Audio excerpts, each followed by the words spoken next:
Pronto. Bom, vamos lá. Eu me apresentei, sou publicitário, tenho graduação em design, mestre em artes visuais pelo programa de pós-graduação da Escola de Belas Artes da Universidade Federal da Bahia. Esse é uma apresentação sobre, né, a síntese da dissertação que apresentei na linha de pesquisa Arte, Design, Processos, Teoria e História. Meu orientador foi o professor doutor Paulo Fernando de Almeida Souza, a banca foi o professor Celso Pereira Guimarães, da Belas Artes da Federal do Rio, Emiliano José, professor doutor da Faculdade de Comunicação da UFBA, e o Paulo Fernando, né, Paulo Souza. Esse foi o convite para a minha dissertação e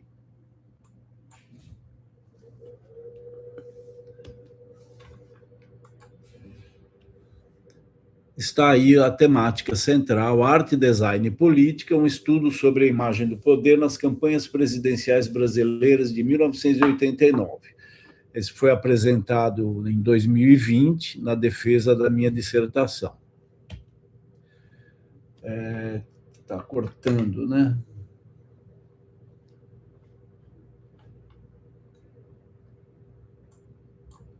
Por que está cortando? Vamos lá. Puxa vida, por que está cortando? Então vamos conversando que eu vou dizendo a vocês. O objetivo geral da pesquisa é buscar examinar as relações entre a arte, a design e a política por meio do estudo dos modelos imagéticos de representação do poder e de personificação do poder produzidos e veiculados, né, nas campanhas de Collor e Lula nas eleições de 89. Investiga-se os modelos de representação imagética do poder utilizado nas campanhas eleitorais. A metodologia é a da pesquisa qualitativa, compreendida como um estudo de caso analítico. A base da metodologia é Amado 2014, né? Envolve análise das imagens das campanhas eleitorais presidenciais, né, dos dois candidatos, e busca-se encontrar a genealogia dos modelos imagéticos de expressão do poder e de personificação do poder utilizados. Tá?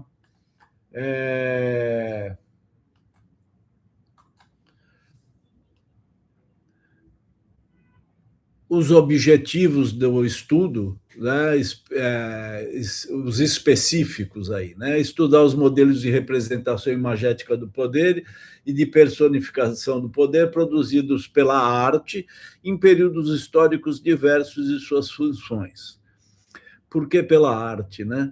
Porque a arte representa o poder há muito mais tempo do que o design existe, né, enquanto design. Então, a arte criou modelos, criou parâmetros para isso, né, para essa representação. Estudar o engajamento da arte em movimentos políticos ideológicos e o resultado desse engajamento nos modelos de expressão imagética do poder e de personificação do poder.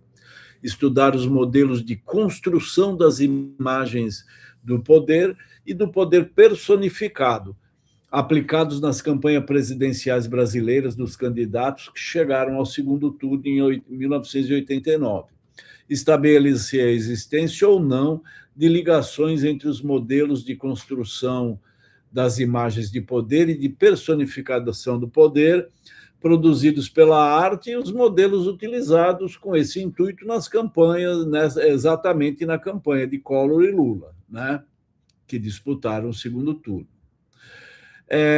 Coloquei aqui uma lacuna teórica porque realmente a gente fez uma pesquisa muito grande, eu e meu orientador, em busca de referencial teórico a respeito exatamente desse tipo de informação, né, de estudo.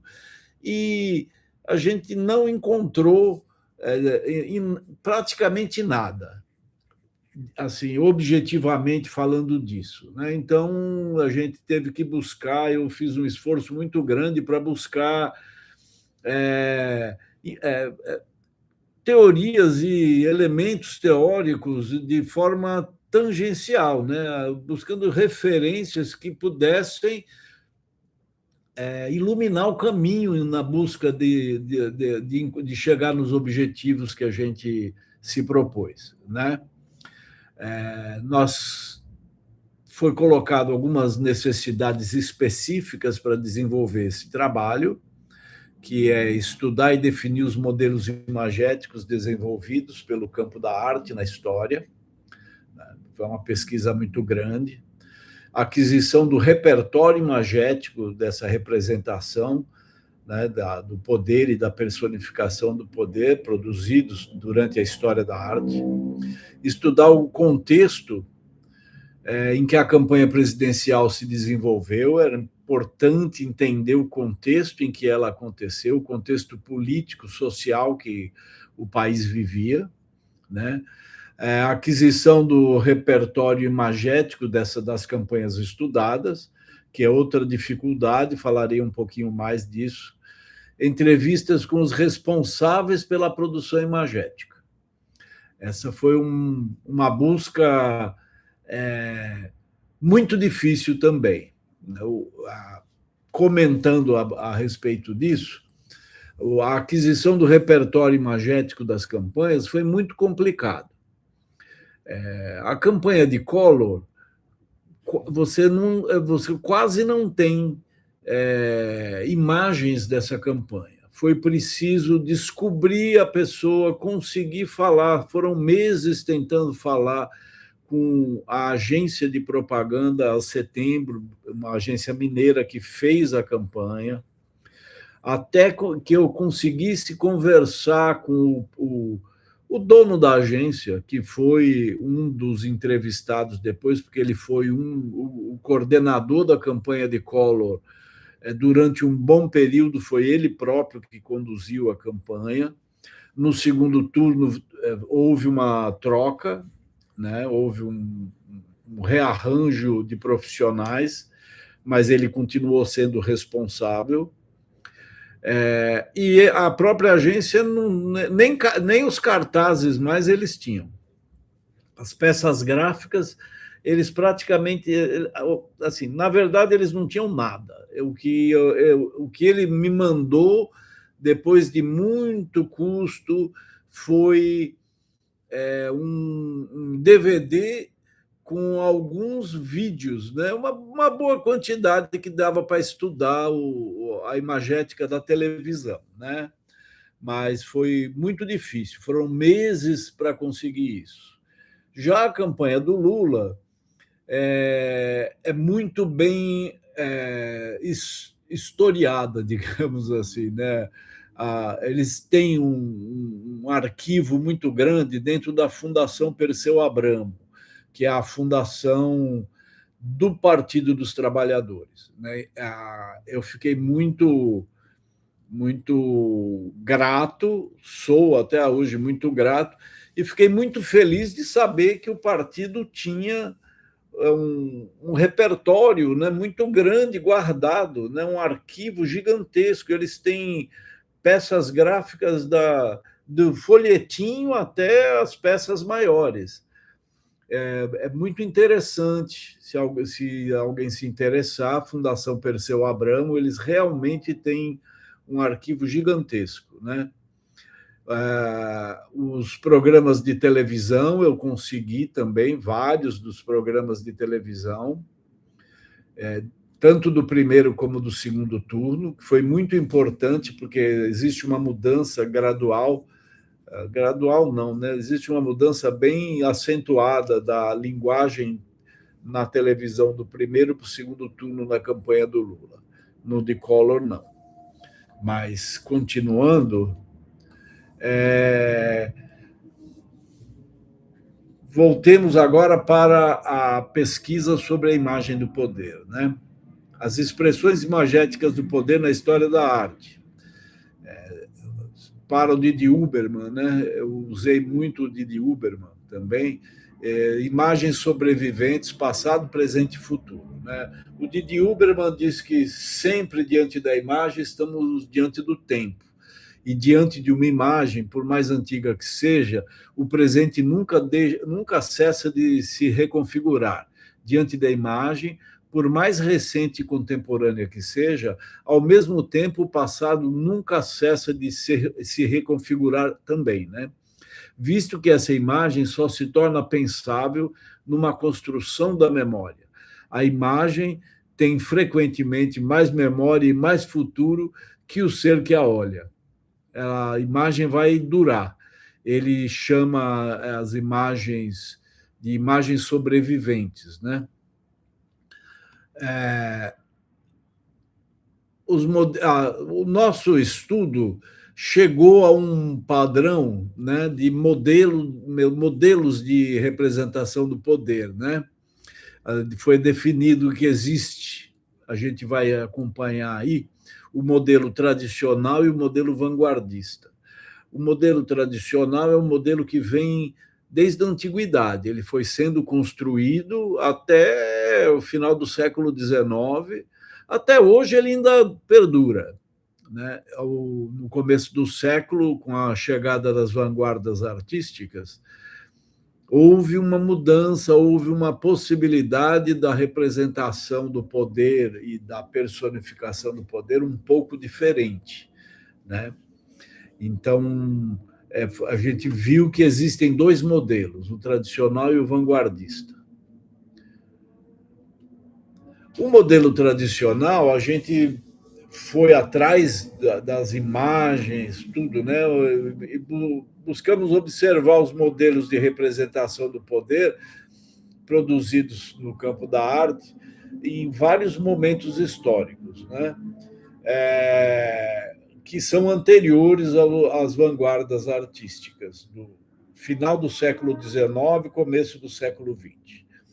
Nós vimos desde a Grécia Antiga, passando pelo Império Romano, Renascimento, Absolutismo, o advento da fotografia foi colocado também na discussão nossa por conta de que mesmo chegando à fotografia, a forma de representação ela se mantém dentro do padrão que já existia antes, né?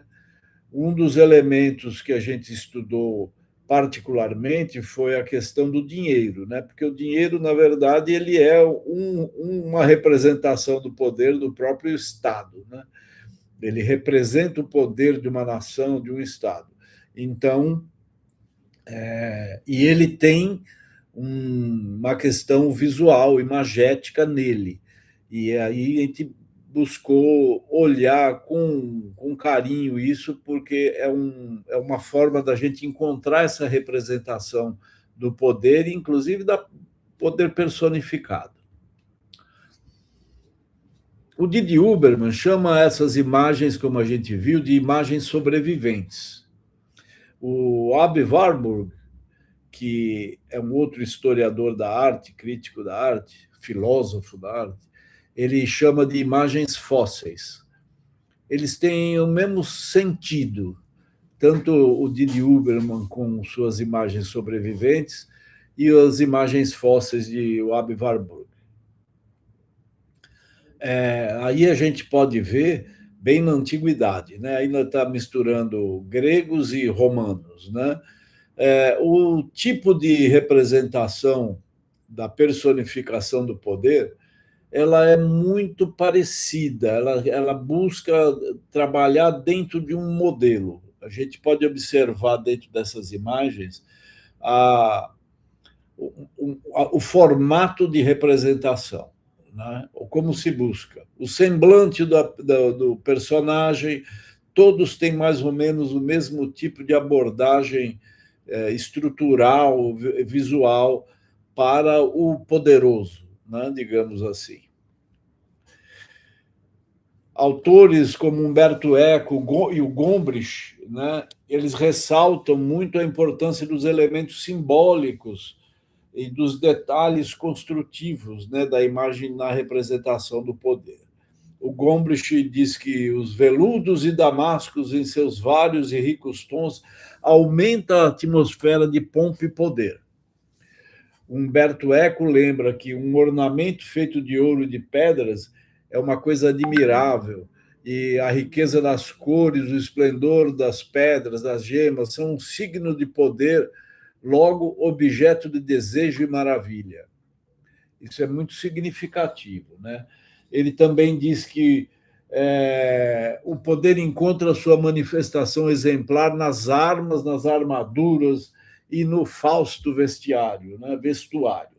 Para manifestar seu poder, os senhores adornam-se de ouro, joias, vestem roupas com as cores mais preciosas, como a púrpura, como a gente vai ver aqui agora. A gente tem o Papa Leão X, com as suas roupas púrpuras, né, vermelho escuro. Isso aí, imagina naquela época dele, um veludo vermelho era só a nobreza e os cardeais usavam, né? Só a nobreza e o alto escalão da igreja usavam isso. No retrato da Lucrécia de Médici, você vê a roupa exuberante, ela segura uma pedra preciosa, né? Um elemento de joia, de pedras preciosas. Já o William Herbert, esse conde de Pembroke, ele está de armadura e tem um brasão de armas, né? São todos elementos de poder, ou poder financeiro, monetário, poder de riqueza, ou poder militar, né? São representações do poder. Aliás, o Henrique VIII, ele também está lá com o seu brasão de armas e suas roupas com peles, com vermelhos, com joias. Tudo faz parte da representação do poder e de empoderamento do personagem representado. Uma das leituras mais diretamente ligadas ao estudo que a gente encontrou foi o livro do Burke, A Construção do Rei, que ele fala sobre a construção da imagem do rei Luís XIV, né, no absolutismo. A gente viu nessa aqui anterior, nós estamos nos anos 1500, né? Então, esse aqui, nós estamos em pleno Renascimento, né? E a construção dessa imagem, ela perdura por muito tempo, o tipo de construção. O Luís XIV, ele já está em 1702, esse retrato. E ele tem o mesmo tipo de representação. Algumas coisas foram acrescentadas, né? Esse famoso retrato pintado pelo Rigaud, ele faz... É interessantíssimo, ele às vezes se fazia... Na ausência do rei na corte, era colocado o quadro lá e as pessoas tinham que se reverenciar a ele, ao quadro, como se estivesse referenciando ao rei. Ou seja, você veja a força que a imagem de poder dele tinha, né? Ele foi um monarca assim extremamente hábil na construção da sua imagem, né? Ele retrata aqui, ele relata, né, como é que acontece a construção desses quadros. Nesses retratos solenes, a pessoa é geralmente apresentada em tamanho natural ou até maior, de pé ou sentada no trono. Os olhos do retratado estão acima dos olhos do espectador, para sublinhar uma posição superior que ele tinha, né? Superior social e politicamente, né? De poder mesmo. Ele usa uma armadura como símbolo de coragem ou roupas ricas como sinal de posição social elevada. Está cercado de objetos associados ao poder e à magnificência, colunas clássicas, cortinas de veludo, a postura dele e a expressão transmitem dignidade. Transmite, inclusive, arrogância, né? Muito arrogante. Mas você veja que os elementos simbólicos da imagem são muito poderosos. O cetro real, a espada, né? A roupa, o fundo tem uma coluna, a cortina em veludo vermelho, a roupa assim cheia, panos riquíssimos, com dourados e cores exuberantes, um azul fortíssimo, né? Chegando já mais no os séculos para frente, né? 19, 20, 21 também, né? A gente vê aqui o advento da fotografia. A gente está fazendo uma passagem bem rápida sobre todos esses momentos históricos, certo? O advento da fotografia, ele não traz muita mudança na construção imagética, né? Porque a forma de representar o poder continua mais ou menos a mesma, certo? Mais ou menos é forma de dizer, continua exatamente a mesma, né? No começo da fotografia, a gente pode ver aí essas três superiores, são monarcas que estão representados com suas roupas militares, medalhas, os seus broches de honra e de glória, né? Os chapéus, roupas basicamente militares ou roupas da nobreza mesmo, cetro real, coroa. Então, são todos elementos simbólicos do poder. Quando a gente vai para o poder mais civil, aqui na linha de baixo, a gente tem o Abraham Lincoln, o Lenin, o Hitler, o Stalin e os mais atuais, que são os. Deixa eu ver se eu consigo diminuir um pouco isso aqui, mas não me parece cabível. A última foto que não aparece é do Trump, tá? Todos usam. Quem não usa uniforme militar, por exemplo, o Hitler está usando uma roupa militar, com as suas bandeirinhas e medalhas. O Stalin também, né? Já o Abraham Lincoln, não. O Lenin, não. O Xi Jinping, não. A Angela Merkel e o Trump também não estão, mas eles estão com a roupa clássica, né? Paletó e gravata. O Lincoln com o modelo da época dele, o Lenin também, e os outros com o modelo mais atual. Esse modelo de paletó e gravata é um modelo utilizado pela maior parte dos poderosos, né? A gente sempre vê um presidente de um país, um ministro, na sua maior parte, nos momentos em que eles estão numa atividade formal, eles estão sempre de paletó e gravata, né? E esse é o formato. Você vê que os mais atuais, eles ainda agregam dentro da imagem deles a bandeira do seu país, broches com a bandeira, e todos esses elementos simbólicos do poder, né? A bandeira representa o país, então eles ali usam isso como um poder. Uma bandeira tem uma imagem poderosa. A gente estudou o dinheiro, a gente pode ver que o dinheiro ele busca, ele é uma representação do poder de cada estado, né? E estão neles gravados símbolos do poder do estado, né? Ele também é uma forma de propaganda do próprio estado. O dinheiro sai da nação, ele vai para outros países também. Hoje em dia, com o dinheiro virtual, isso muda um pouco, né? Isso já não tem mais a necessidade do dinheiro físico, né? Mas o dinheiro físico ele funcionou muito durante muitos séculos, né? Milênios, como símbolo de poder do Estado e propaganda do próprio Estado, né? É, é um veículo da expressão do poder político, religioso, ideológico, né, e de identidade de cada Estado.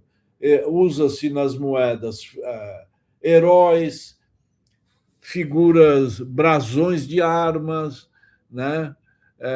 O símbolo do próprio monarca, como a gente vê aqui a Rainha Elizabeth, os presidentes, o Dom Pedro, nós temos aí uma moeda com o Dom Pedro, a moeda de 1867. Nós temos o dólar com o presidente Kennedy, né? E com inscrições em Deus, acreditamos, em God we trust, né?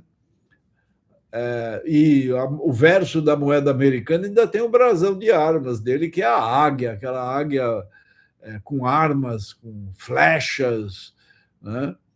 Na cédula portuguesa, a gente pode ver aqui, por exemplo, o enaltecer os seus heróis, né? O navegador Vasco da Gama, o Portugal tinha, nos anos da época da colonização, Portugal foi uma nação muito poderosa, né? Por conta das suas navegações. Então, ele exalta isso. A Rainha Elizabeth. No dinheiro da Venezuela, eles colocam o Simão Bolívar, que é o grande personagem, né, da América, praticamente da América do Sul, né? Ele é um dos grandes personagens, e é ele no seu uniforme militar. Então, a formação dessa imagem, ela carrega todos os elementos clássicos, tradicionais da representação do poder. Chegamos nas vanguardas, né? Com as vanguardas, os artistas, o Argan diz que os artistas queriam participar da demolição das velhas hierarquias estáticas, né, de classe, queriam lutar por uma sociedade funcional sem classe, o novo rumo à ordem democrática da sociedade, a história da luta das forças progressistas contra os conservadores. A oposição ideológica dos artistas é contrária ao capitalismo burguês, né? E a oposição se tornará mais explícita e ferrenha quando a burguesia capitalista em alguns países vier a se organizar em regimes políticos totalitários. Nós passamos aí o século XX por vários países com regimes totalitários, né? Aí nós vamos ver, durante esse período, nós vamos ver das vanguardas, o futurismo, o construtivismo, o dadaísmo, a Bauhaus, a pop art e o atelier populaire, que é uma expressão do maio de 68 na França, em Paris. O Manifesto Futurista traz, né, novos elementos. Ele traz, primeiro, um posicionamento político claro, que implicava nesses novos parâmetros estéticos e simbólicos, né, que passariam a traduzir os novos tempos, os tempos da industrialização, né, os tempos da urbanização da sociedade, né, onde as coisas aconteciam com mais rapidez. Foi um momento de grandes mudanças em várias áreas da sociedade, né? Alguns elementos simbólicos do futurismo expressam essa nova sociedade industrial, né? Eletricidade, indústria, máquina, locomotiva, avião e especialmente a velocidade, né? O posicionamento político do movimento futurista, ele é ambíguo, porque ele não é uniforme em todos os lugares. Na Itália, ele apoia claramente o fascismo do Mussolini. Então, ele é de extrema direita. enquanto que os futuristas russos eles estão dentro da revolução, eles estão apoiando a revolução bolchevique com todas as forças, trabalhando por ela, não só apoiando, trabalhando. O Mayakovsky trabalhou incessantemente, né? Eles tinham aquela Rosta, que é a Rosta Windows, que eram as janelas da revolução. E quando os revolucionários tomavam a cidade, eles pegavam as vitrines e enchiam por dentro de cartazes defendendo a revolução, falando mal da burguesia, falando mal da monarquia. Eles eram ativos, muito ativos na própria revolução. O construtivismo russo é o mais vermelho de todos, né? Até o surgimento do construtivismo, nenhum movimento na evolução da arte moderna tinha sido uma expressão tão completa da ideologia marxista ou tinha estado tão intimamente ligado a um organismo comunista revolucionário. O construtivismo era de fato vermelho. Isso é uma citação do Scharf. E os elementos visuais dos construtivistas, né, são elementos geométricos abstratos, tipografia marcante sem serifa, usada muitas vezes como elemento gráfico independente de seu significado textual. O El Lissitzky tem muitos exemplos disso, né? E a predominância das cores vermelho e preto, que é um das cores que faz elementos de contraste mais radicais, né? O vermelho e o preto. E a linguagem visual para a comunicação política foi trabalhada muito forte no construtivismo russo. O dadaísmo é um dos movimentos, talvez o mais de todos. O Arthur Danto, que eu estou estudando agora, ele chama especialmente os dadaístas de essas vanguardas intratáveis, né? Porque eles eram totalmente arredios a qualquer continuidade da linguagem artística que eles consideravam burguesa, né? Para ele, a sociedade burguesa era baseada na cobiça e no materialismo e deveria ser combatida exemplarmente, né? O Dada quer ser ele próprio o nascimento de uma nova sociedade, né? As fotos-montagens dos dadaístas, especialmente do John Heartfield, são totalmente políticas, né? São basicamente políticas. Ele tinha críticas ao Hitler e aos nazistas, ele era um crítico ferrenho, né? Naquele momento que o dadaísmo surgiu, os nazistas estavam em alto crescimento, né? Então estavam indo para o poder na Alemanha, né? Tiveram que fugir de lá, né? Os dadaístas e a maior parte dos artistas. A contribuição deles foi a fotomontagem, o humor crítico, violentamente crítico, a desmistificação dos valores burgueses e valorização de elementos do cotidiano.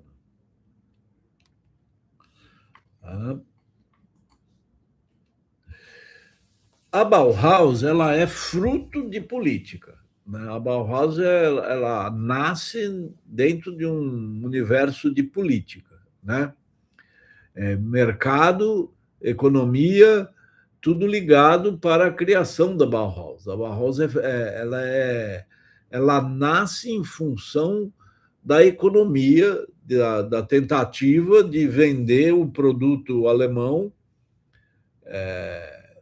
para o mundo, né? Criar uma imagem nova para o produto alemão, certo?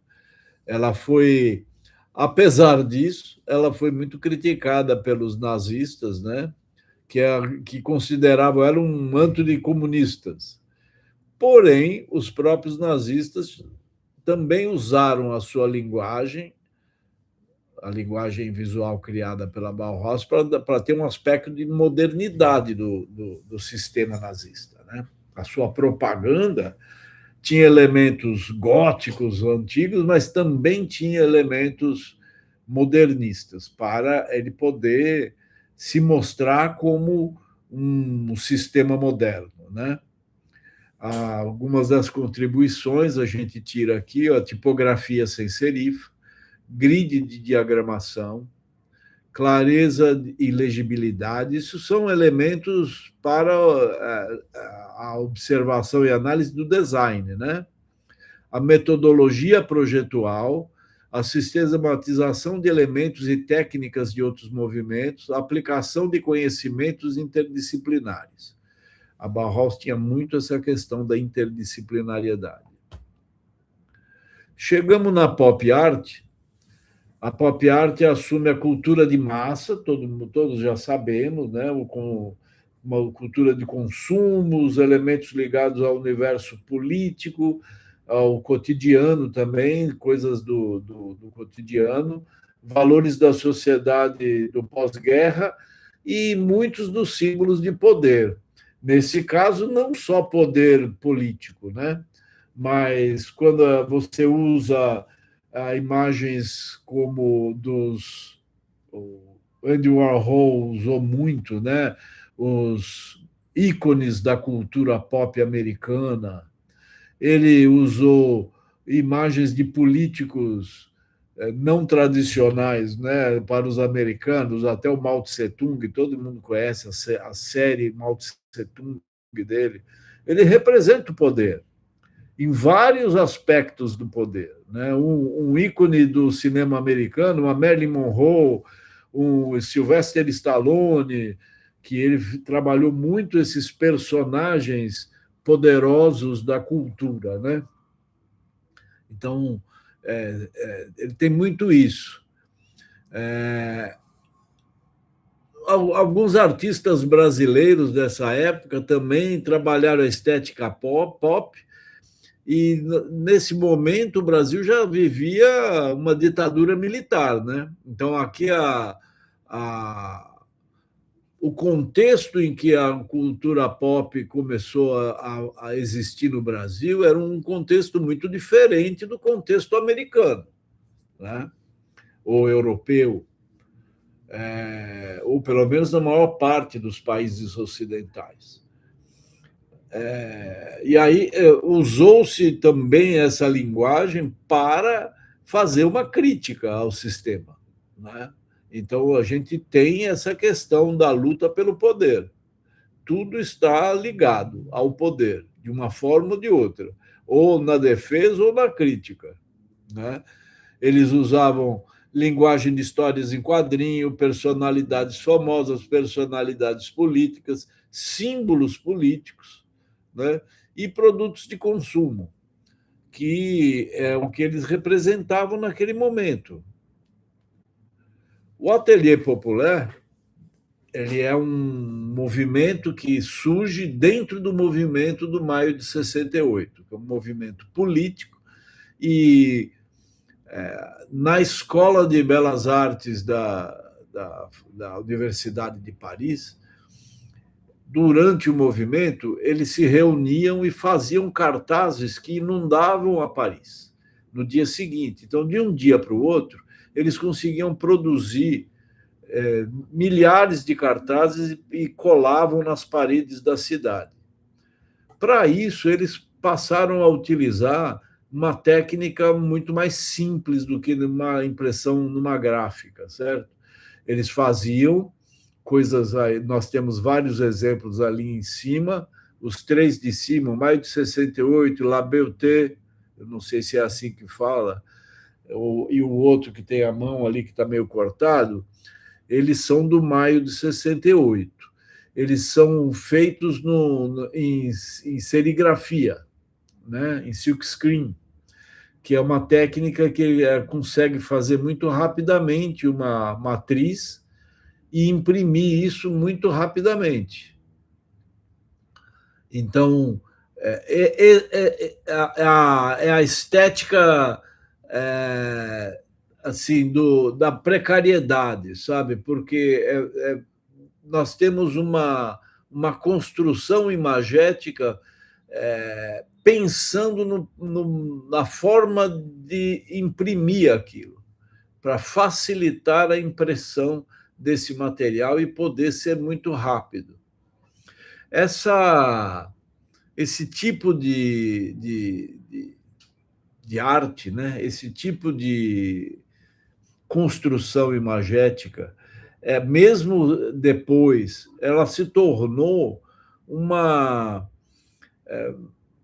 um tipo de o Melo diz que é o tipo mais nitidamente na gráfica militante brasileira dos anos 70 e 80.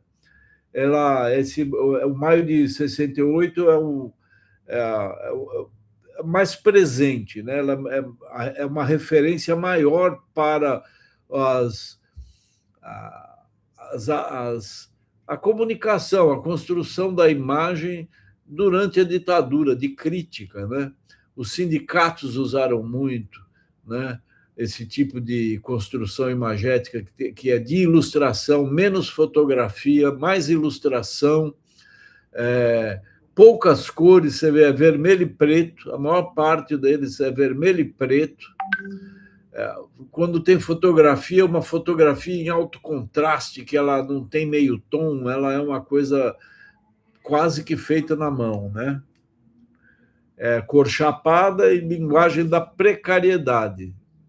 Por que precariedade? Né? Porque ela é construída realmente de uma forma muito precária, um desenho muito simples, traço, cores chapadas, né? Ela é nós vimos durante a ditadura militar, tinha muito desse tipo de abordagem na gráfica, nos produtos gráficos de sindicato e dos partidos políticos clandestinos, né? Dava para imprimir na clandestinidade, basta uma tela, um rodo para imprimir aquilo, certo? Aí chegamos agora, depois da gente passear por todas essas referências de produção de imagem do poder nos vários momentos, a gente vai chegar agora e examinar as imagens de poder e de personificação do poder das campanhas presidenciais do Collor e do Lula em 89, né? O contexto histórico eu vou passar um pouco rápido nisso, porque senão a gente vai ficar tempo demais aqui, certo? Nós vivíamos a ditadura que durou 21 anos, fruto de um golpe de Estado, parece que é hoje, né?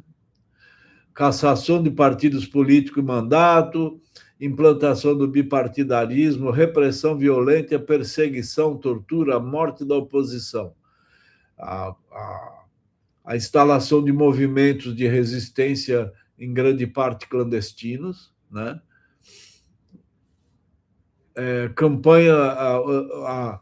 Durante a campanha, nós tínhamos acabado de sair, né? Então, era o fim do bipartidarismo e a construção de um pluripartidarismo, um multipartidarismo no Brasil.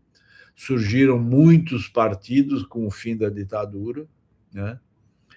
As campanhas pelas diretas já e Tancredo presidente, que foi primeiro a campanha das diretas e depois Tancredo presidente, a formação dessa aliança democrática que elegeu Tancredo, a eleição de uma Assembleia Constituinte, que gerou essa Constituição de 88, que vigora, graças a Deus, vigora até hoje, e a primeira eleição presidencial pós-ditadura militar em 89, porque a ditadura terminou, mas se elegeu o primeiro presidente, o Tancredo, que morreu antes de assumir, e assumiu o Sarney. Ele se elegeu no colégio eleitoral, né? Ele ainda se elegeu pelo Congresso, né?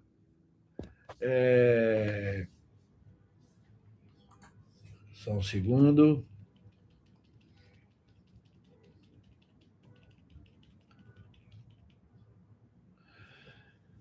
O Collor e o Lula chegam ao segundo turno derrotando outros 20 candidatos e eles representam os novos tempos da política brasileira. Eles representam o espírito da mudança que a sociedade estava exigindo naquele momento, né? E eles travam realmente um embate político ideológico muito representativo, né? O Collor é um cara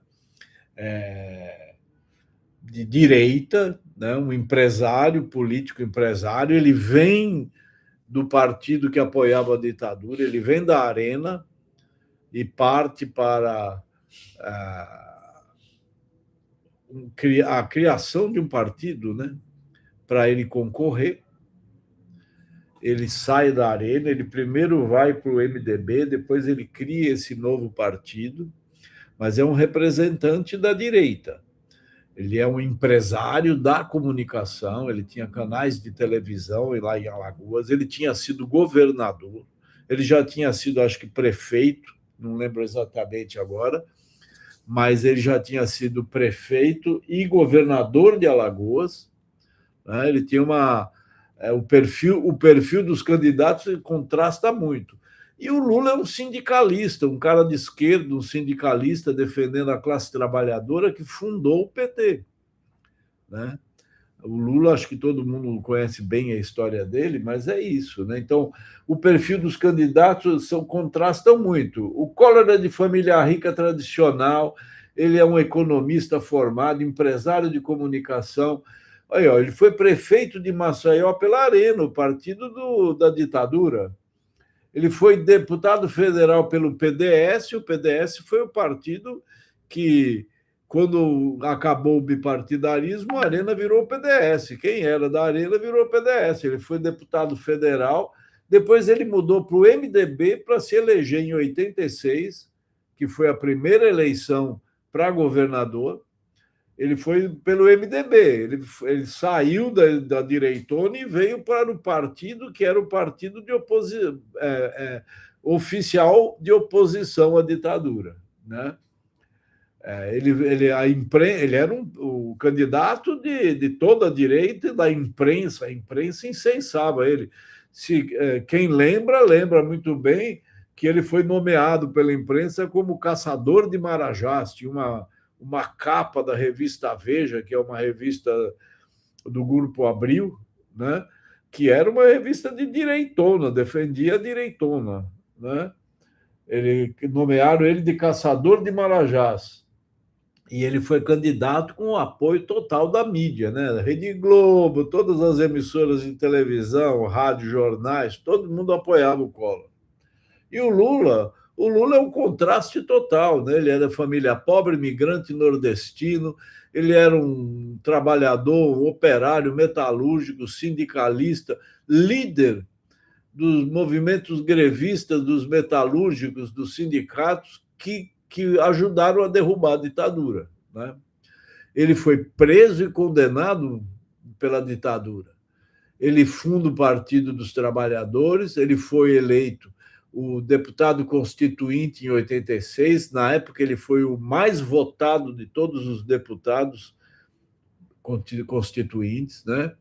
Ele participou da campanha das diretas já e foi candidato em 89 à presidência, e a imprensa o considerava um político radical, né? A estrutura de comunicação dos candidatos também é muito diferente. O Collor tem assessorias especializadas, todo mundo muito bem pago. Ele compra pesquisas de opinião de todo tipo de institutos, ele contrata uma agência de propaganda que centraliza toda a comunicação dele, e a equipe de comunicação dele opera no padrão do mercado publicitário, é a agência de propaganda, certo? Já o Lula, ele tem uma equipe de profissionais de comunicação, sim, mas eles são militantes que ganham alguma grana. Todo mundo ganhava pouco, mas ganhou algum dinheirinho ali, porque tinha que parar de fazer o que estava fazendo para poder fazer uma campanha daquele tamanho, né? Então, ele tem essa militância remunerada. Eles não tinham pesquisas eleitorais, não tinha dinheiro para contratar pesquisa. A equipe de comunicação é pequena e centraliza uma parte da comunicação, basicamente rádio, televisão e algumas peças gráficas. A campanha do Lula trabalha muito num sistema colaborativo. A militância, os sindicatos fazem uma parte da campanha por conta própria. Fora da centralização, a equipe que comanda a campanha do Lula, a parte de comunicação, não tem rédeas não tem poder para controlar. Ele não consegue controlar o tamanho da campanha. A campanha do Lula adquiriu um tamanho porque a militância, né, basicamente os sindicatos e a militância do partido fez a campanha acontecer, né?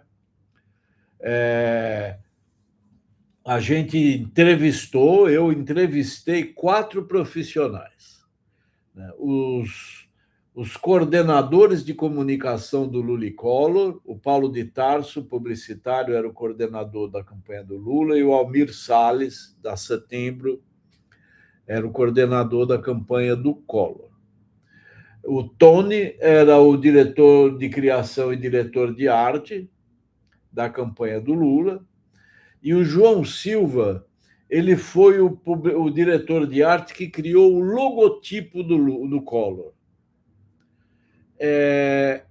O diretor de arte que trabalhou na campanha, criando as peças gráficas, já havia morrido. Eu não consegui, nem o Almir Salles, que era o dono da agência, tinha mais o contato dele, porque ele falou, ele nem sabia. Eu digo que ele morreu porque ele falou assim, eu acho que ele morreu, porque ele não, é impossível encontrar a pessoa. Então, eu entrevistei o João Silva, que é um publicitário baiano, que criou a marca do Collor, que é uma marca muito emblemática também, né, que a gente vai ver ainda. Os aspectos iconográficos e iconológicos, de acordo com Panofsky, né? Análise das imagens do poder das campanhas de Collor e Lula a partir disso, né? A gente categorizou o tipo de imagem para poder facilitar isso, né? O estudo delas e a análise. Os logotipos, os cartazes de campanha e as imagens de televisão usadas nos programas eleitorais, né? O Kuntz é um cara da área de marketing. Ele tem um livro muito importante para campanhas eleitorais, que é o Manual da Campanha Eleitoral. Ele faz realmente um estudo, ele indica como se constrói uma campanha eleitoral. E ele tem uma coisa interessante disso que ele diz, né? Que a importância do símbolo na comunicação política, né? Ele fala sobre isso, né? E ele diz que é possível agregar vários componentes subjetivos à imagem de um candidato sem que uma só palavra seja dita. O simbolismo é um recurso fundamental na formação da imagem e um simples objeto no contexto correto pode trazer grandes ganhos à reputação de um líder político. É isso mesmo, né? A gente vê isso. Coloquei aqui embaixo, não dá para ver todos, mas eu coloquei aqui algumas marcas. O brasão da Alemanha, a marca da Coca-Cola, desculpe, a marca do governo do estado naquela época, aqui da Bahia, e a marca do Partido Democratas, que nem existe mais, agora é União Brasil, né? Essa é a marca do Collor, tá certo? O João Silva, ele diz, eu percebi que dentro do nome dele, o Collor havia uma representação subliminar do Congresso Nacional.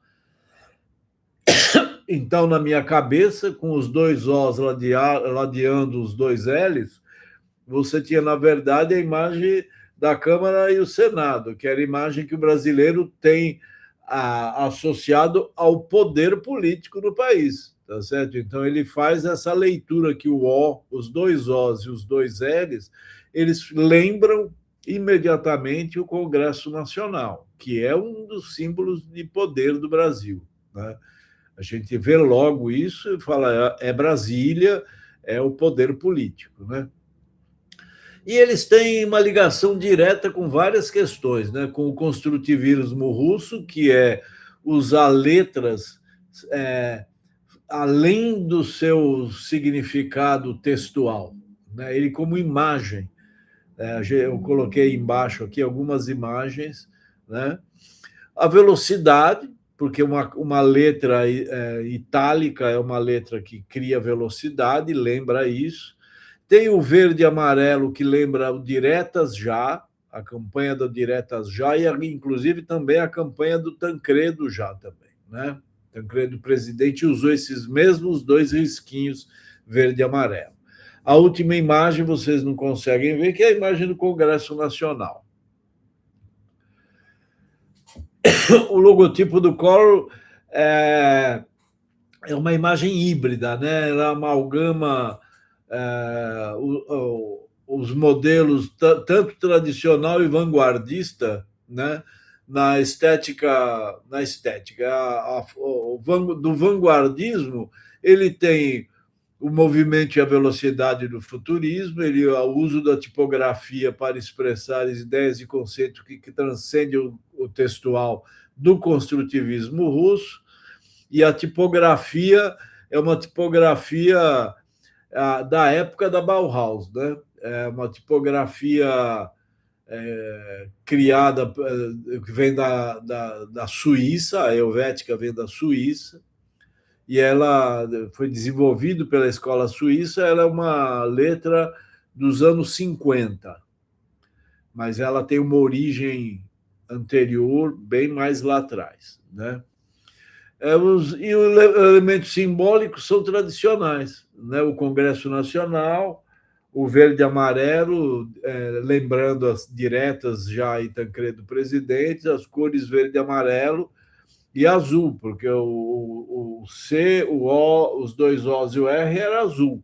Então, as cores da bandeira. A bandeira é uma coisa muito tradicional. Já a marca do Lula, o diretor de arte, ele lê a marca dessa forma. Ó. Ele lê que a marca é Lula Estrela, Lula PT.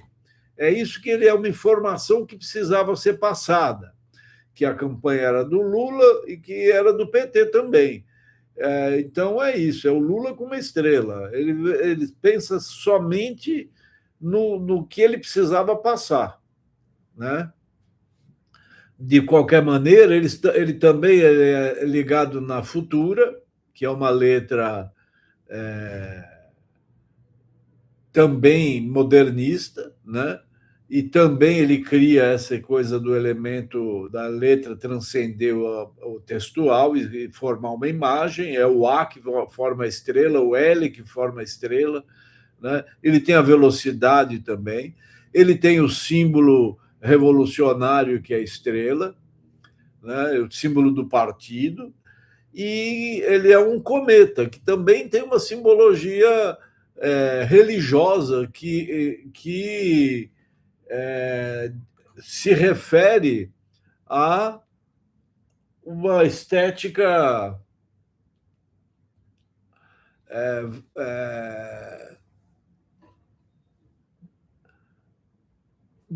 da chegada de novos tempos, né? O cometa, dentro da religião cristã, ela simboliza a chegada do Cristo, a chegada do novo tempo, né? Então ele tem esse lado. E a estrela é um símbolo clássico da esquerda, né?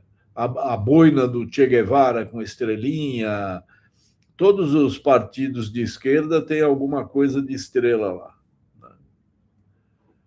É futurismo, construtivismo e Bauhaus. Eles também têm isso, e os elementos são elementos vanguardistas também, modernistas, né? Já o seguinte, como eu falei antes da campanha participativa, muitas peças do Lula não seguem esse padrão da marca desse. Eles criaram a sua própria marca, o seu próprio jeito de fazer. Então, a gente conseguiu juntar muitas formas de escrever o nome do Lula na sua campanha, muitas. Aí tem só algumas. Os cartazes de Collor, você veja que a construção da imagem do Collor é uma construção bem padrão, bem parece aqueles coisas renascentistas, né? O tipo de retrato tirado dele, certo? Na época eu não conseguia acesso a esse primeiro cartaz, eu não conseguia acesso à autoria dele.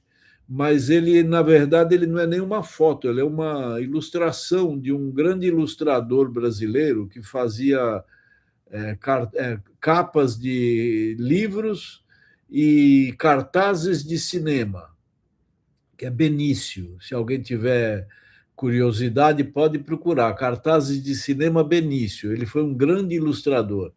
E você vê que ele ilustra como se ele fosse um pintor renascentista, né? A gente pode observar aqui, ó, a construção da imagem do Collor nos cartazes é uma construção renascentista. Olha lá como até a expressão parece desse primeiro barão Herbert de Cherbury, certo? É tudo muito parecido. Os símbolos de poder, né? O verde e amarelo, o terno e gravata, as cores utilizadas. Aí, embaixo deles a gente tem o cartaz do general Franco da Espanha, um ditador violento, né? Ele também usa isso, ele usa o uniforme militar com uma estrela de honra, uma estola de pele, sabe? Então, o tipo de construção é a mesma coisa. Já o cartaz do Lula, você vê. O cartaz que tem uma foto dele é uma foto instantânea. Segundo o diretor de arte, o Lula nunca posava. Tirar foto do Lula era um terror, porque ele não posava dando um sorriso. Ele sempre posava com cara de bravo. Então era impossível usar aquela foto. Ele já tinha uma imagem de ser um cara radical e tal, e não conseguiu. Eles compraram essa foto no jornal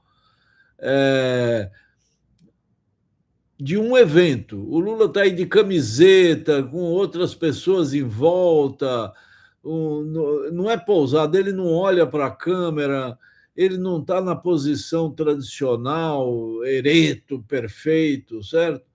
E a construção do cartaz é muito diferente do outro, né? A gente pode olhar aqui a diferença da construção do cartaz, tá certo? E os outros cartazes, esses são os cartazes que a equipe que centralizava a campanha fez. Então, é uma ilustração, é o Lula sendo construído com um rosto de gente, com gente, né? O próprio texto diz isso, presidente feito de povo, né? Mas é uma ilustração, ele lembra muito o partido estético e partido imagético do maio de 88, do Ateliê Popular. A gente pode ver, aqui que a gente pode ver como é a mesma coisa, tá certo? Já como a gente viu antes na marca, né, digamos assim, no logotipo com o nome do Lula, aqui são cartazes feitos pela militância, pelos sindicatos, e alguns usam a marca, outros não usam a marca, escrevem de outro jeito, cada um tem um. Esse do Enfio aqui, que tem a graúna do Enfio, ficou muito famoso, e foi espalhado pelo Brasil inteiro, foi feito lá no Rio Grande do Sul, pelos bancários do Rio Grande do Sul, né? E o Lula está pequenininho no canto, mas fez muito sucesso. Então, a campanha do Lula tinha muita diversidade, né? Enquanto a campanha do Collor, você tinha poucas peças e todas muito dentro de um padrão. A campanha do Lula era muito diversificada, muito.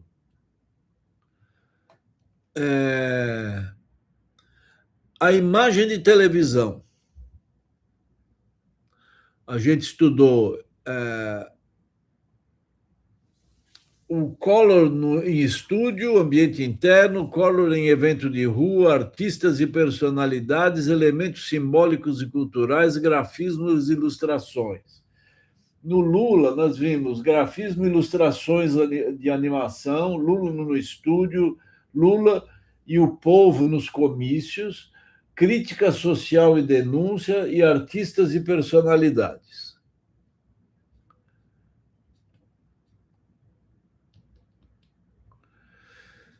Aqui nós temos o Collor em estúdio e ambiente interno. A construção, você vê, peguei 3 momentos, tá certo? Diferentes. Todos eles têm uma construção, a mesma coisa. Ele está de paletó e gravata, ele tem uma obra de arte ao fundo dele, né? Obra de arte é uma coisa que a elite se vê na obra de arte. Pobre não tem obra de arte, a elite tem obra de arte. É um símbolo de poder, custa dinheiro, entendeu? Símbolo de status, né? Ele usa um paletó e gravata bem tradicional também, o paletó azul com a gravata vermelha. Quando ele está com a câmera um pouco aberta, imagine em 89 alguém tem um computador na mesa de trabalho. Quem é que tinha isso? Só quem tinha dinheiro. Então, ele está numa mesa de executivo, tem um telefone moderno, tem um aparador, tem todos aqueles apetrechos de uma sala de diretor de empresa, né? Ele tem uma terceira imagem em que ele está num ambiente fechado, porém, num ambiente onde ele está falando num microfone para alguma plateia, né? Mas você vê que os símbolos são os mesmos. Tem uma bandeira atrás, tem o paletó e gravata, ele todo penteadinho, todo tal. O enquadramento, a gente vê o enquadramento perfeitamente, o enquadramento do apresentador de televisão da época. Está aí o Jornal Nacional com o mesmo enquadramento, o mesmo tipo de vestimenta, né? Que é o mesmo enquadramento também do Henrique VIII e de outros, né? Aqui ele está no evento de rua, ele aparece sempre numa posição superior, com esse braço erguido, esse era um clássico, a gente colocou embaixo aí as imagens com o mesmo tipo de movimento. O esporte, o Pelé fazia muito esse movimento, é um movimento de poder, estou levantando, estou, né, comemorando. O Hitler fazia, o Mandela, independente da opção ideológica, né, do campo ideológico. Aí tem o Mussolini, a última que vocês não conseguem ver, é o Pantera Negra, que foi campeão olímpico e perdeu a medalha porque levantou o braço com a mão, com a luva negra, né? Ficou muito famoso essa cena. Os artistas, todos tratados com a mesma coisa. Essa última imagem, ele está com o Papa. E a gente vê o uso pela arte pop dos artistas, né? O uso dos artistas é muito muito claro a imagem de poder, né? O artista é poderoso e ele agrega poder ao candidato.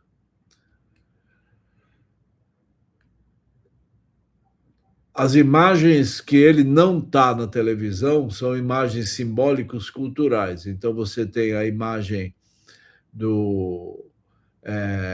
Brasília, do memorial do Kubitschek, né? Você tem a imagem popular do trabalhador popular, você tem uma imagem de uma representação cultural, de uma atividade cultural popular, lá do sul do país, tem uma imagem de um trabalhador soldador. Tem os grafismos que eles usaram, tá certo? Que lembra outras coisas. Eu vou dar um adianto, senão a gente não chega no fim, viu? Aqui nós temos a campanha do Lula, tá certo? O Lula criou a Rede Povo, que era uma referência à Rede Globo, né? Ele tinha a famosa abertura do programa do Lula, era Rede Povo, né? E tinha um blim-plim com o Brasil ali. Era uma grande brincadeira.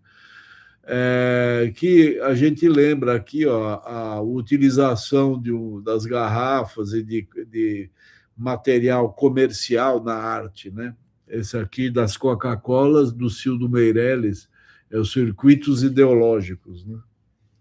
Ele trabalhou também com a cédula de R$ 1, né? De um cruzeiro, na verdade, não era real, né? As animações eram bem mais grosseiras, digamos assim. Ele criou um símbolo, o L, com o indicador e o polegar. Esse tem uma história.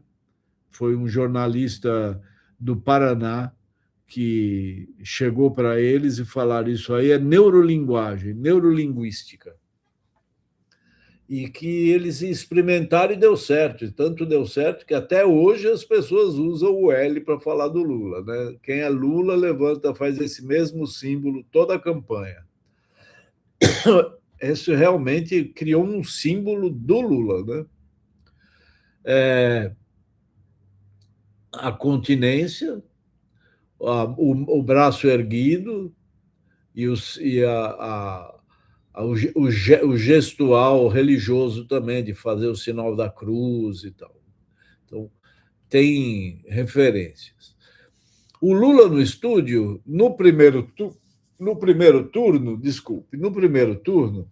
o Lula está de camisa, suado, camisa de colarinho aberto, sem gravata, sem paletó, com um fundo que não é nada, né? Um fundo escuro, pura e simplesmente. Então, é uma imagem completamente despojada. Ela não tem nenhum simbolismo de poder ali. Ele é uma outra coisa. Né? Ele se coloca literalmente como eu não sou da classe dirigente, né? Eu não sou da elite, eu sou trabalhador.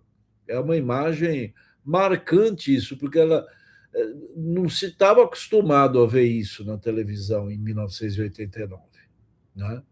Já no segundo turno, deram um banho de loja nele ali, ó, puseram ele de paletó e gravata, quando ele não está de paletó, mas ele está de colarinho e gravata, ele precisou ser palatável à elite, já que ele passou para o segundo turno. Né? Ele tinha que disputar esse eleitorado, então eles usaram isso. Você vê a força da imagem, né? Então, para ele ampliar o eleitorado, ele tinha que se mostrar mais, a imagem dele tinha que ser uma imagem palatável a um público que antes ele não tinha, né? A campanha do Lula, ela tinha muito mais força na rua, né, com imagens de rua, do que com imagem de estúdio, né? Então, tinha informalidade, espontaneidade, emoção, empatia com o público. o coordenador da campanha dizia que a imagem mais relevante é o Lula no palanque comandando as massas. Ali tinha uma imagem de poder diferente, que o Brasil não estava acostumado a ver. O Lula no palanque. O Lula, o Brasil inteiro ainda não conhecia exatamente o Lula naquela época, né? O Lula foi um personagem muito de São Paulo, né? Mas para ele alcançar o Brasil, a campanha de 89 fez esse papel, né? As imagens de crítica, denúncia e crítica social, né? Você tinha a imagem do cara carregando a carne e dizia que não tinha, que ele não comia a carne, enquanto a Dondoca dizia que dava ele come arroz, legumes e carne moída e frango 2 vezes por dia, o cachorro dela. O Lula aparecia quase como um repórter fazendo a denúncia. E tem alguns casos aí, 2 casos, ele aparece olhando para a câmera no local em que ele está fazendo a denúncia. É uma coisa muito diferente também. Não se estava acostumado a ver um político fazer isso. E ele usou muitos artistas também, muitos, né? Muitos artistas e personalidades políticas. No segundo turno, vários dos candidatos que foram derrotados no primeiro turno apoiaram ele, o Brizola, o Mário Covas, mas os artistas não apareciam exatamente como aparecia no Collor, né? Ele tinha muitos músicos que cantavam o jingle, ele tinha artistas que declamavam poesia, e ele tinha imagens, aquele grupo da TV Pirata, né? Fazia muitos esquetes mesmo de televisão, muitos programas, muitos esquetezinhos de televisão. Era mais dessa forma que os artistas apareciam. Então, comparando os dois, os logotipos. O Collor é um logotipo híbrido, estética formal vanguardista, elementos simbólicos tradicionais. O Lula tem um logotipo homogêneo, estética formal vanguardista, elementos simbólicos vanguardistas. Os cartazes de Collor têm pouca variedade, modelo tradicional na composição, elementos simbólicos, imagens fotográficas, ou ali depois eu descobri que era uma ilustração também, né? Poucos elementos vanguardistas, só o logotipo e a tipografia. As referências aos modelos históricos do Renascimento e do absolutismo. Já os cartazes do Lula tinha grande variedade de cartazes, modelo vanguardista, composição, logotipo, tipografia, elementos simbólicos, imagem do candidato em fotografia e ilustração de cores chapadas, né? Ilustração com crítica social ou política, a referência ao futurismo, construtivismo russo, Dada, pop art e ateliê popular. Nas imagens de televisão, as imagens personificadas, né?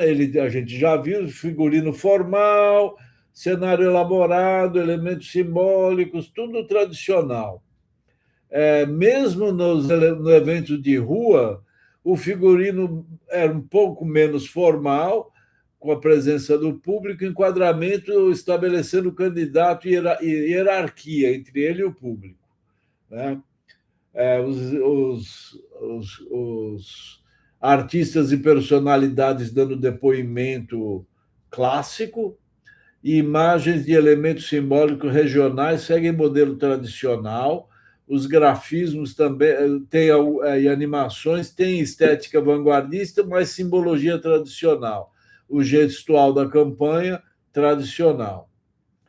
Do Lula, no primeiro turno, figurino informal e de origem popular, cenário sem elementos.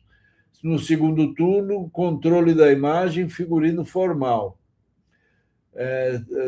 Elementos externos, figurino popular, valorização da imagem do público, menos dele, mais do público, as bandeiras de partidos vermelhas, as bandeiras vermelhas, enquadramento e edição com mesclagem entre o candidato e o público, expressões emocionais e empatia entre ele e o público.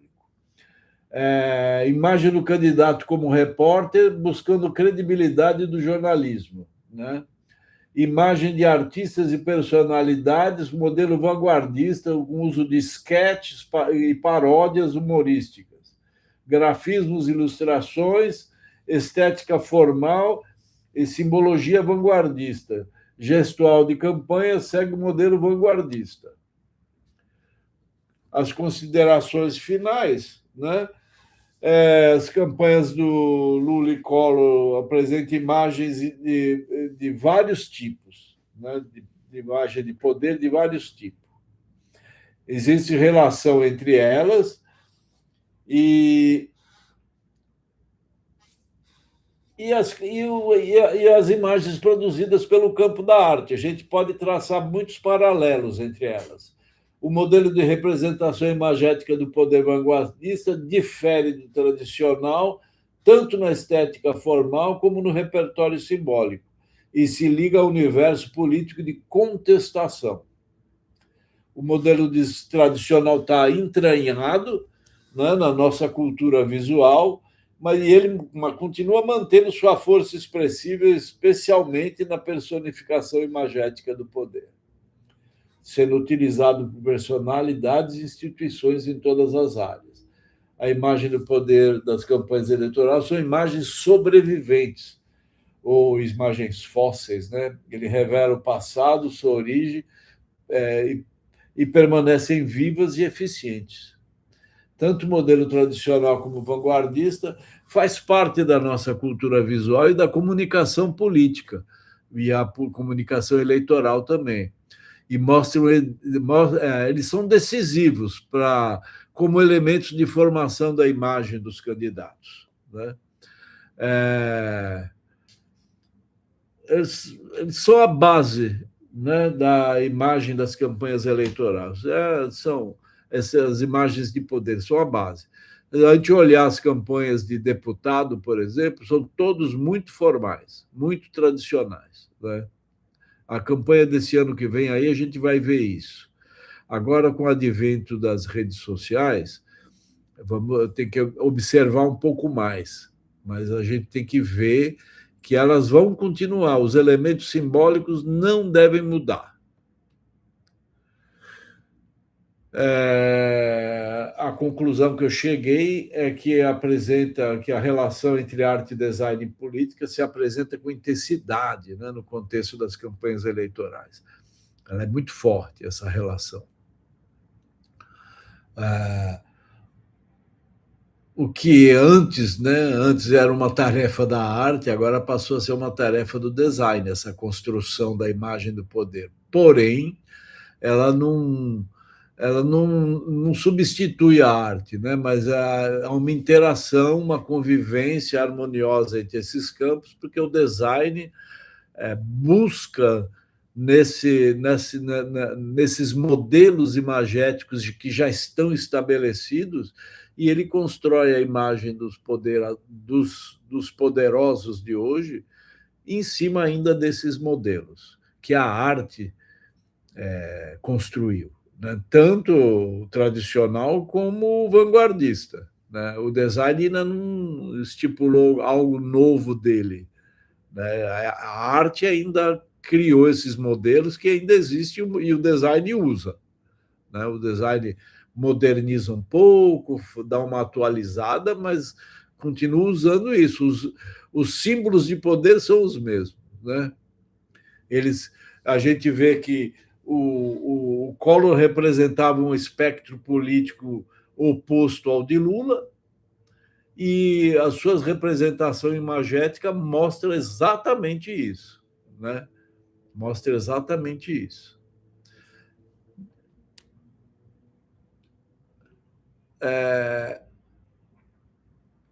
A contribuição teórica que eu acho importante é que talvez seja o primeiro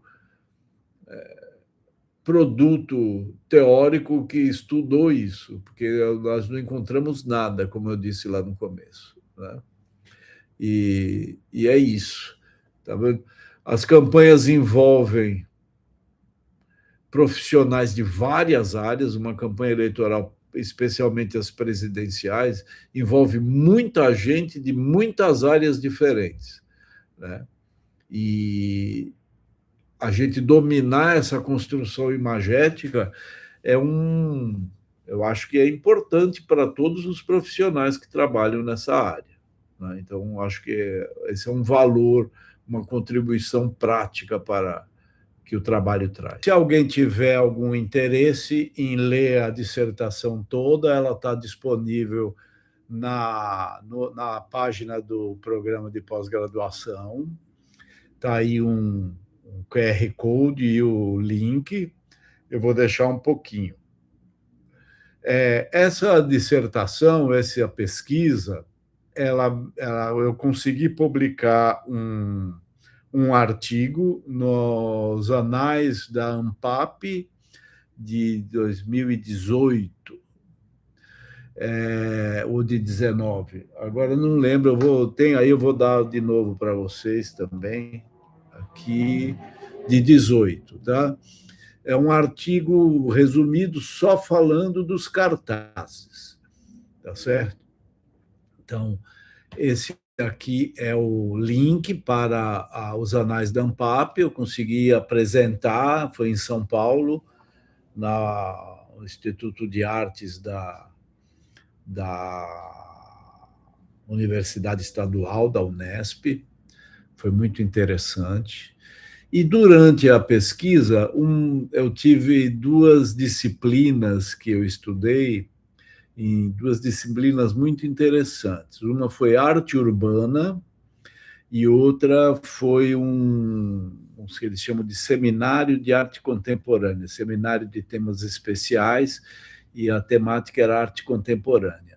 E essa professora de arte contemporânea, ela propôs que a gente buscasse uma poética diferente. Ela, ao invés de pedir um artigo, ela pediu para a gente propor uma poética diferente, né?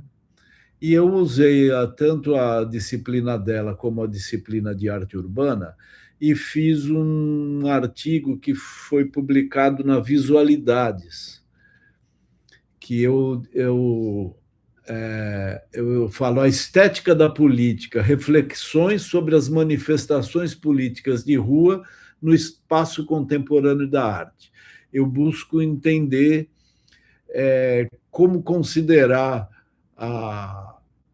as manifestações políticas de rua dentro do espaço contemporâneo de arte. Foi muito interessante, ele tergiversa a minha pesquisa, mas ele tem a ver também, né, os elementos simbólicos, culturais e expressivos artísticos que acontecem dentro de uma manifestação política de rua. Eu nunca mais vejo uma manifestação política de rua da mesma maneira que eu via antes. E foi muito interessante, porque a Visualidades é uma revista A1, né? Tem um padrão A1, então eu fiquei muito feliz de poder escrever para um artigo, né, numa revista de padrão de qualidade bem alto como esse, né? Então, as duas estão todos aí a dissertação, tem aí o QR Code, depois eu posso deixar com a Aline e ela publica isso de alguma maneira, tá certo? E é isso que eu tenho para vocês. Se tiver alguma questão que queira levantar, a Aline pode me informar aí.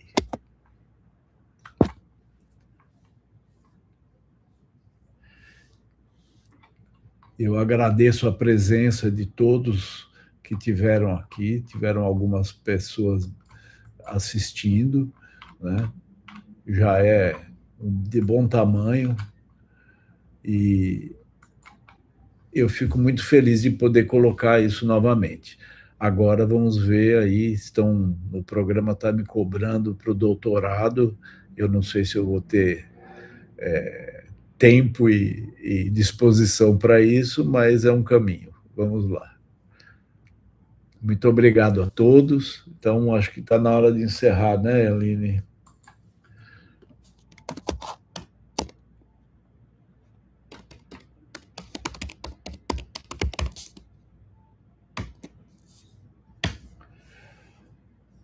Ok.